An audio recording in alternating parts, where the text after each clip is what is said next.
पंढरपूर विठ्ठल पदस्पर्श दर्शन सर्वांसाठी खुले। संपूर्ण महाराष्ट्राचे आराध्य दैवत असलेल्या पंढरपूरच्या विठ्ठल रुक्मिणीचे पदस्पर्श दर्शन आजपासून पुन्हा सुरू झाले। गेल्या 2.5 महिन्यापासून हे पदस्पर्श दर्शन बंद होते।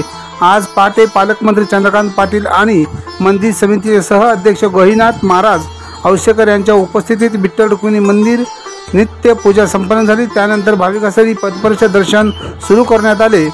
पंढरपूरच्या विठ्ठल रुक्मिणी मंदिराच्या संवर्धन आणि शुभीकरणाचे काम हाती घेण्यात आले होते। याच पार्श्वभूमीवर 15 मार्चपासून भाविकांना पदस्पर्श दर्शन बंद ठेवण्यात आले होते।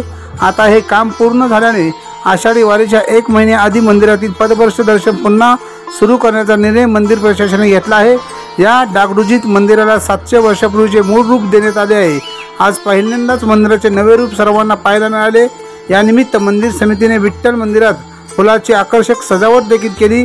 तब्बल 2.5 महिन्यानंतर विठुरायाचे दर्शन घेण्यासाठी भाविकांनी सकाळपासूनच मोठी गर्दी केली होती।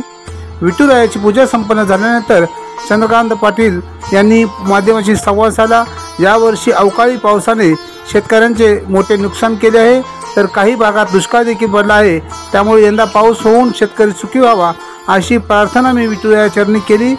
राज्य सरकारने विठ्ठल मंदिर जतन आणि संवर्धन कामासाठी 75 कोटीचा निधी दिला आहे। त्यामधून हे सुंदर काम झाले।